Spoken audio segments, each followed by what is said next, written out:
ভবানীপুরের দিকে নজর রাখতে হচ্ছে। ভবানীপুরে রামনবমীর মিছিল, আর যে মিছিলে বিজেপি প্রার্থী শুভেন্দু অধিকারী। পদ্মপুকুর থেকে সেই মিছিল শুরু হয়, এলগিন রোড হয়ে হাজরা মোড়ে সেই মিছিল শেষ হয়। ছবি দেখাচ্ছি আপনাদের, ভবানীপুরে রামনবমীর মিছিল। রামনবমীর মিছিলে বিজেপি প্রার্থী শুভেন্দু অধিকারী। পদ্মপুকুর থেকে এলগিন রোড হয়ে হাজরা মোড়ে শেষ হয় সেই মিছিল। ভোটের বাংলায় রামনবমীর মিছিল, ভবানীপুরে রামনবমীর মিছিল। রামনবমীর মিছিলে বিজেপি প্রার্থী শুভেন্দু অধিকারী। পদ্মপুকুর থেকে মিছিল শুরু হয়েছে এবং সেই মিছিল পদ্মপুকুর থেকে এগিয়ে এলগিন রোড হয়ে হাজরা মোড়ে শেষ হয়।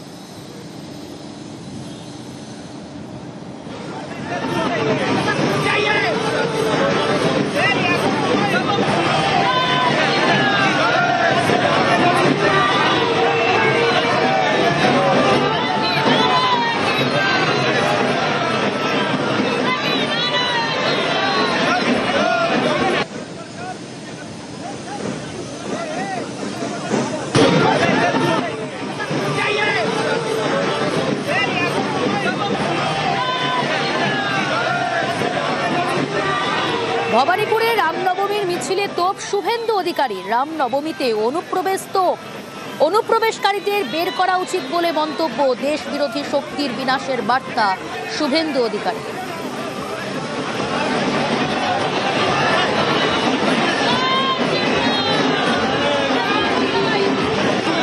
রামনবমীতে অনুপ্রবেশ তোপ, কি বললেন শুভেন্দু অধিকারী, শুনুন। सुशासन, नारी सुरक्षा, बेरोजगारी खत्म होना चाहिए, घुसपैठिया भगाना चाहिए। जो जंगी है देश विरोधी ताकत, उनका विनाश होना चाहिए। राम विरोधी की वो विनाश होना चाहिए। দেশ বিরোধী শক্তির বিনাশের বার্তা শুভেন্দু অধিকারীর। অনুপ্রবেশকারীদের বের করা উচিত বলে মন্তব্য। এই মুহূর্তে টেলিফোন লাইনে যোগাযোগ করতে পেরেছি তৃণমূল মুখপাত্র অরূপ চক্রবর্তীর সঙ্গে। অরূপ, দা নিউজ 18 বাংলায় আপনাকে স্বাগত জানাই। শুভেন্দু অধিকারী বলছেন অনুপ্রবেশকারীদের বের করে দেওয়া উচিত। দেশ বিরোধী শক্তির বিনাশের বার্তা রামনবমীর মিছিল থেকে শুভেন্দু অধিকারী, কি বলবেন? শুভেন্দু অধিকারী যে কথাগুলো বলছেন, এগুলো বিজেপির হয়ে বলছেন না বিজেপির বিরুদ্ধে বলছেন, সেটাই তো বোঝা যাচ্ছে না। কারণ যে অনুপ্রবেশকারী গল্প শুনে এসছে, তার যত এসআইআর একজন অনুপ্রবেশকারী তো পাওয়া যায়নি এখনো অব্দি। রোহিঙ্গা এই এসআইআর এর ফলে যে লিস্ট পাবলিশ হয়েছে, একটা রোহিঙ্গাকেও নির্বাচন কমিশন দেখাতে পারে। উল্টে সাধারণ মানুষের বৈধ নাগরিকের নাম বাদ দিয়ে দিয়েছে। আর তার থেকে বড় কথা, দেশ বিরোধী শক্তি কারা? যাদের জন্য দেশে রোজ টাকার দাম পড়ছে, ডলারের দাম বাড়ছে, টাকার দাম পড়ছে। দেশ বিরোধী শক্তি কারা? যারা দেশের মানুষকে রান্নার গ্যাসের নিরাপত্তা দিতে পারছে না। দেশ বিরোধী শক্তি কারা? যারা আমেরিকার সামনে মাথা নত করছে, আমেরিকার চাপে রাশিয়া থেকে তেল কেনা বন্ধ করে এখন আবার রাশিয়া থেকে তেল কেনা অ্যালাউ করছে। দেশ বিরোধী শক্তি কারা? যারা দেশের অর্থনীতিকে সর্বশান্ত করেছে। ঠিকই বলেছে শুভেন্দু অধিকারী, এই দেশ বিরোধী শক্তি বিজেপিকে বাতিল করবে 2029 অব্দি দিতে হবে না, তার আগেই কেন্দ্রের সরকার বাতিলের দিকে যাবে এবং সেটা নিশ্চিত করবে এই দেশের মানুষ। আর শুভেন্দুর মতন নেতা যত থাকবে বিজেপিতে, তত বেশি করে বাংলার মানুষ বিজেপি বিরোধী শক্তিকেই বেছে নেবে। ধন্যবাদ।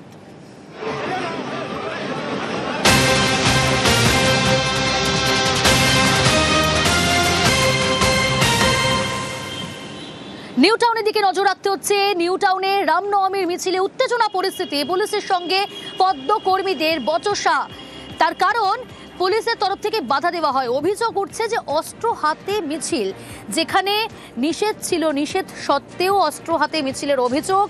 বাধা দেওয়ায় পুলিশ পদ্মপ্রার্থীর তর্কাতর্কি এবং কর্মীদের মধ্যে সেখানে তারা বচসায় জড়িয়ে পড়েন পুলিশের সঙ্গে। অনুপ রয়েছে আমার সঙ্গে। অনুপ, কেন এই পরিস্থিতি তৈরি হলো?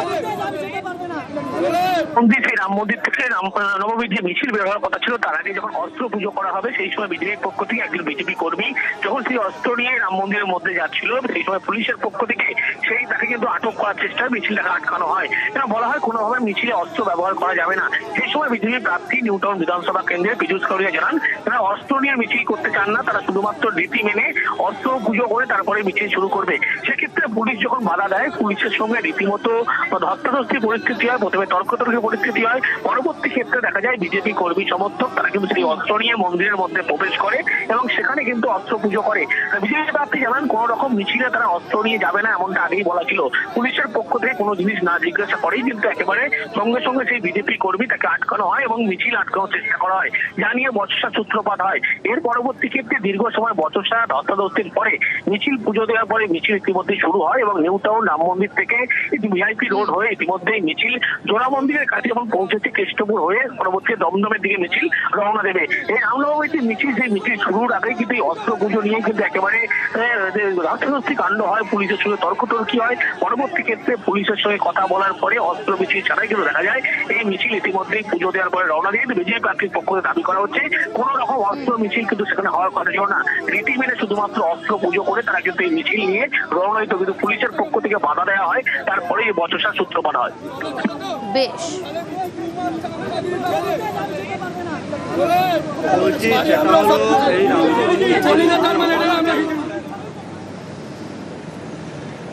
নিউ টাউনের পর এবার নজর রাখি হাওড়ার দিকে। হাওড়াতে সেখানেও রামনবমীর মিছিল এবং সেই মিছিল কাজীপাড়া থেকে শুরু হয়। কাজীপাড়া থেকে মিছিল শুরু হয়ে হাওড়া ময়দান পর্যন্ত মিছিল শেষ হয়, অর্থাৎ হাওড়া ময়দানে গিয়ে মিছিল শেষ হয়। মিছিলে 500-র বেশি নয়, শুধু প্রতীকী অস্ত্র নিয়েই মিছিলের অনুমতি হাইকোর্টের, আদালতের নির্দেশ মেনেই হাওড়ায় মিছিল হয়। কি ছবি ছিল জানার চেষ্টা করব, দেবাশিস রয়েছে আর ডিটেল জানাবে দেবাশিস। দেখো, আমরা জানি যে অনিয়নী পশ্চিম সেনার তরফ থেকে কিন্তু দীর্ঘদিন ধরে এই এলাকা দিয়ে মিছিল করা হতো, কিন্তু 2-3 বছর আগে যে পরপর 2 বছর যে অপ্রীতিকর ঘটনা ঘটে, সেই ঘটনার পর থেকে কিন্তু কার্যত পুলিশের তরফ থেকে কোনো রকম কোনো অনুমতি দেওয়া হয়নি। ফলে এবছরও কিন্তু একই রকম ভাবে বাধার সৃষ্টি হয় পুলিশি অনুমতি ছাড়া। পরবর্তীকালে উচ্চ আদালতের দ্বারস্থ হয় অনিয়নী পশ্চিম সেনা বা এই মিছিল যারা তৈরি করেছে বা মিছিল যারা করছেন তাদের তরফ থেকে। উচ্চ আদালতের নির্দেশ মেনেই কিন্তু সেই মিছিল আপাতত শুরু হয়েছে শিবপুর কাজীপাড়া অঞ্চল থেকে, যেটি শেষ হবে হাওড়া ময়দান এবং জিটি রোড। এখানে মূলত এই জিটি রোড দিয়ে মিছিল করাতেই কিন্তু পুলিশের একটা বাধা প্রথম থেকেই চলছিল। সেই বাধা কিন্তু তারা উত্তীর্ণ হয় উচ্চ আদালতের নির্দেশে। তবে এই উচ্চ আদালতের নির্দেশ যেখানে 500 জনের বেশি সেই মিছিলে অংশগ্রহণ করতে পারবেন না, প্রত্যেকটি মিছিলে ব্যাগ ঝোলাতে হবে, সেই ব্যাগ ঝুলিয়েই তারা কিন্তু মিছিলে থাকতে পারবে। অন্যদিকে কোন রকম কোনো অস্ত্র ব্যবহার করা যাবে না, শুধুমাত্র প্রতীকীর অস্ত্র সেগুলিকে ব্যবহার করা হবে। কার্যত উচ্চ আদালতের নির্দেশে কঠোর পুলিশি নিরাপত্তার মাধ্যমে সেই শোভাযাত্রা, রামনবমীর শোভাযাত্রা, তা কিন্তু শিবপুর কাজীপাড়া সহ যে জিটি রোডের যে জায়গা অর্থাৎ প্রিএম বস্তি, খামডিপো সহ ক্রস করে সেই মিছিল কিন্তু ময়দানের দিকে এগোচ্ছে। বেশ,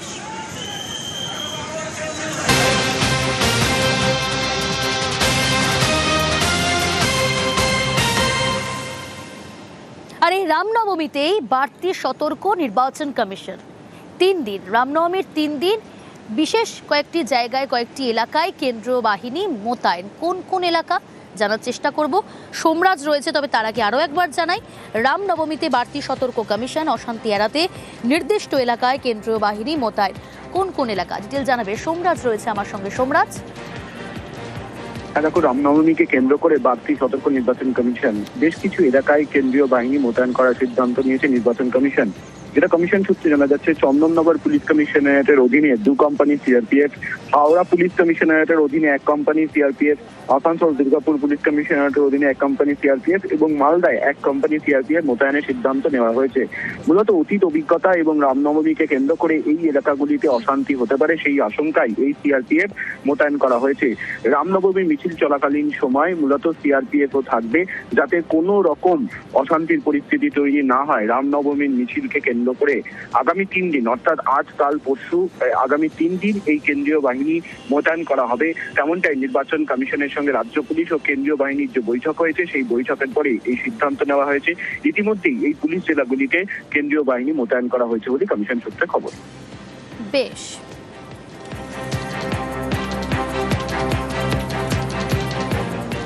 রামনবমীর শুভেচ্ছা মমতা বন্দ্যোপাধ্যায়। এক্স পোস্টে তিনি শুভেচ্ছা জানিয়েছেন, একই সঙ্গে শান্তি সম্প্রীতি বজায় রাখার বার্তা দিয়েছেন মমতা বন্দ্যোপাধ্যায়। রামনবমীর শুভেচ্ছা মমতা বন্দ্যোপাধ্যায়, শান্তি বজায় রেখে রামনবমী পালনের আবেদন মুখ্যমন্ত্রী।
বিশ্ববিদ্যালয়ে প্রথমবার রামনবমী পালন।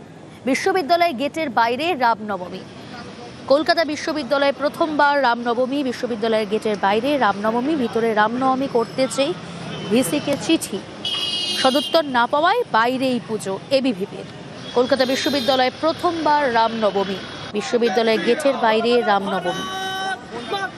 যে ছবি দেখছেন আপনারা, কলকাতা বিশ্ববিদ্যালয়ে রামনবমী, বিশ্ববিদ্যালয়ের গেটের বাইরেই রামনবমী।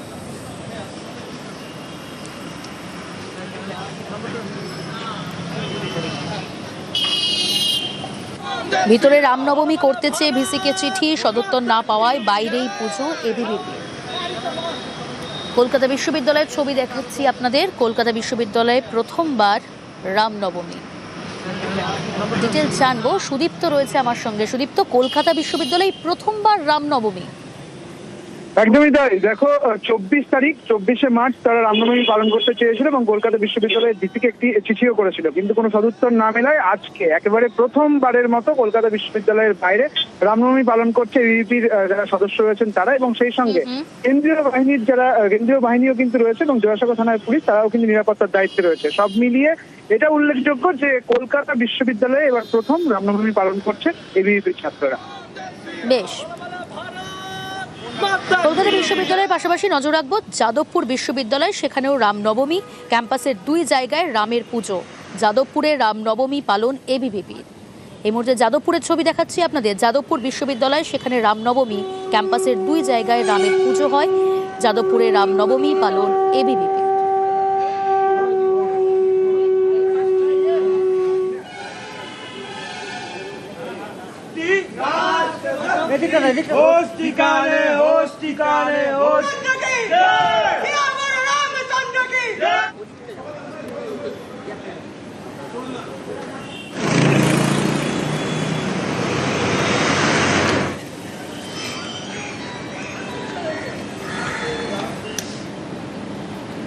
গতকাল রাতে ভবানীপুরে উত্তেজনা পরিস্থিতি তৈরি হয়। অভিযোগ যে বিজেপির ক্যাম্প অফিস তৈরি করতে বাধা দেওয়া হয়, এবং গতকাল রাতেই আপনারা জানেন যে ভবানীপুরে পৌঁছে যান বিজেপি প্রার্থী শুভেন্দু অধিকারী। বিজেপির ক্যাম্প অফিস তৈরিতে বাধার অভিযোগ, পুলিশের বিরুদ্ধে অভিযোগ। বিজেপি কর্মীদের খবর পেয়ে ঘটনাস্থলে বিজেপি প্রার্থী শুভেন্দু অধিকারী। পুলিশের সঙ্গে কথা কাটাকাটি শুভেন্দুর। প্রশাসনিক অনুমতি সত্ত্বেও বাধার অভিযোগ। পুরসভার আপত্তিতেই ক্যাম্প অফিস তৈরিতে বাধা বলে দাবি। মুখ্য নির্বাচনী আধিকারিককে ফোনে নালিশ শুভেন্দু। ভ্যাকেট ল্যান্ড, তাতে একটা মুভেবল টেম্পোরারি স্ট্রাকচার করছিল on the eve of election camp অফিসের। তাতেই এদের মাথা খারাপ হয়ে গেছে। এই যে আমাদের একজন প্যাটেল ভাই ছিল, বলছিল যে বাসেই যদি ভয় পায় তাহলে 30 দিনে এদের কি অবস্থায় বুঝতে পারছে। 30 দিনে যখন আমরা হিলাবো, they are now performing their duty very sincerely, very organized. Suvendu অধিকারীকে পাল্টা কটাক্ষ জয়প্রকাশ মজুমদারের। আমরা তো চ্যালেঞ্জ করেছিলাম, আপনি যদি এতই আশাপূর্ণ হন যে এখানে আপনি জিততে পারবেন, তাহলে নন্দীগ্রামে কেন দাঁড়াবেন না? সেই রিস্কটা নিতে পারছেন না কেন? ওসব আজে বাজে কথা, নানা রকম হম্বিতম্বি করছেন আর ভবানীপুরে অশান্তি তৈরির চেষ্টা করছেন। প্রথম দিন বেরিয়ে নিজের কাজ না করে চলে গেলেন পুলিশের কাছে। এইসবই হচ্ছে সংবাদ মাধ্যমে ভেসে থাকার জন্য, আর কিছু না।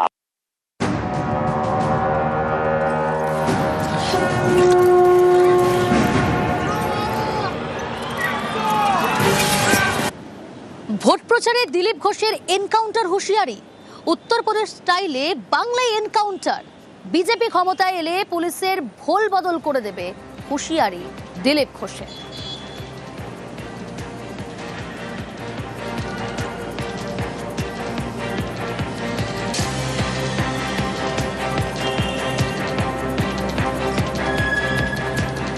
আমরা নাকি অস্ত্র নিয়ে ভয় দেখেছি, যে ভয় পাবে তাকে তো দিলীপ ঘোষ ভয় দেখাবেই। তুমি ভয় পাও কেন ভাই? দম থাকলে সামনে আসো। অন্যের মাল লুট করবে, চুরি করবে, পেছনে লাগবে, আর পুলিশ দিয়ে চমকে ভোট করতে যাবে। তা আমি চমকাবো না? চমকাবো। চমকেই রাজনীতি করেছি। খড়গপুরের লোক সেই জন্য দিলীপ ঘোষকে ভোট দেয়। আর এবার তো লড়তে হবে না, ভেতরে ঢোকাবো, কারণ ক্ষমতায় আসবে বিজেপি। পশ্চিমবাংলায় পরিবর্তন হবে। এ পুলিশ আজকে মাফিয়া গুন্ডার সঙ্গে বসে চা খাচ্ছে, এই চোর নেতাদের সঙ্গে চামচাগিরি করছে, সে পুলিশই দেখবেন অন্য রূপে উত্তরপ্রদেশের স্টাইলে কিরম এনকাউন্টার করবে, কিরম ভেতরে ঢোকাবে দেখে নেবেন। পাল্টা কটাক্ষ ফেরহাদ হাকিমের।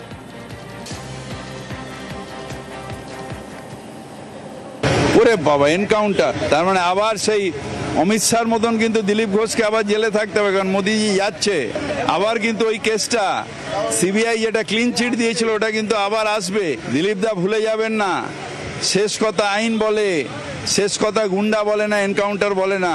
অমিত শাহ এনকাউন্টার করিয়েছিল, অ্যারেস্ট হয়েছিল, জজ সাহেবকে খুন করা হয়েছে, অমিত শাহকে ক্লিন চিট দিয়েছে সিবিআই, যেহেতু সেন্ট্রাল গভর্নমেন্টের পাওয়ার এসছে, পাওয়ার কিন্তু আবার চেঞ্জ হবে। শেষ কথা গণতন্ত্র বলবে, শেষ কথা মানুষ বলবে। ভোটের আর বেশি দিন বাকি নেই, এখনো 19 আসনে প্রার্থী দেয়নি বিজেপি। গতকাল বিজেপির তরফ থেকে তৃতীয় প্রার্থী তালিকা প্রকাশ করা হয়, কিন্তু এখনো বাকি রয়েছে 19 আসনে প্রার্থীর নাম, কারা হবেন প্রার্থী। আরো ডিটেল জানবো, মৈত্রেই রয়েছে আমার সঙ্গে। মৈত্রেই, ভোটের দিনক্ষণ তো আর বেশি দিন নেই, অর্থাৎ ভোট খুব কাছে, দোরগোড়ায় বলা যেতে পারে, এখনো 19 আসনে প্রার্থী দিতে পারলো না বিজেপি। একেবারেই দেখো, এটাই কিন্তু এই মুহূর্তে বিজেপির সব থেকে বড় কনসার্ন। তার কারণ বিজেপির কেন্দ্রীয় নেতৃত্বের সঙ্গে বসে বঙ্গ বিজেপি নেতারা যখন ভোটার তালিকা, প্রার্থী তালিকা যখন চূড়ান্ত করছিলেন, তখন তাদের প্রাথমিক লক্ষ্য ছিল নির্বাচনের নির্ঘণ্ট ঘোষণার 1-2 দিনের মধ্যেই গোটা প্রার্থী তালিকা প্রকাশ করে দেওয়া, অথবা দুটো পর্যায়ে সেটা প্রকাশ করে দেওয়া, কিন্তু সেটা সম্ভব হয়নি। তৃতীয় প্রার্থী তালিকা গতকাল রাতে প্রকাশ করা হয়েছে বিজেপির তরফ থেকে। প্রার্থী তালিকা প্রকাশ করা হয়েছে, দেখো সেখানে সব থেকে বড় চমক যদি বলা যায় তাহলে সেটা হচ্ছে পানিহাটির প্রার্থী, যেখানে আরজিকর নির্যাতিতার মা তিনি প্রার্থী হয়েছেন পানিহাটি থেকে বিজেপির হয়ে। এর পাশাপাশি এনএসজি এক্সপার্ট হিসেবে পরিচিত দীপাঞ্জন চক্রবর্তী, তাকে উত্তরপাড়ায় প্রার্থী করেছে বিজেপি। দুজন বিধায়ক, যারা সিটিং বিধায়ক, তারা টিকিট পাননি, যদিও ইংলিশ বাজার থেকে বাদ দিয়েছেন শিরোপমা মিত্র চৌধুরী, এবং কোচবিহার দক্ষিণ থেকে নিখিল রঞ্জন দেবকে বাদ দেওয়া হয়েছে, তারা টিকিট পাননি। এখনো পর্যন্ত 19টি পদের প্রার্থী চূড়ান্ত হওয়া বাকি আছে, তবে বিজেপির তরফ থেকে যেটা জানানো হচ্ছে যে এই সপ্তাহের শেষের মধ্যেই তারা সেই প্রার্থী তালিকা প্রকাশ করে দেবেন। বেশ।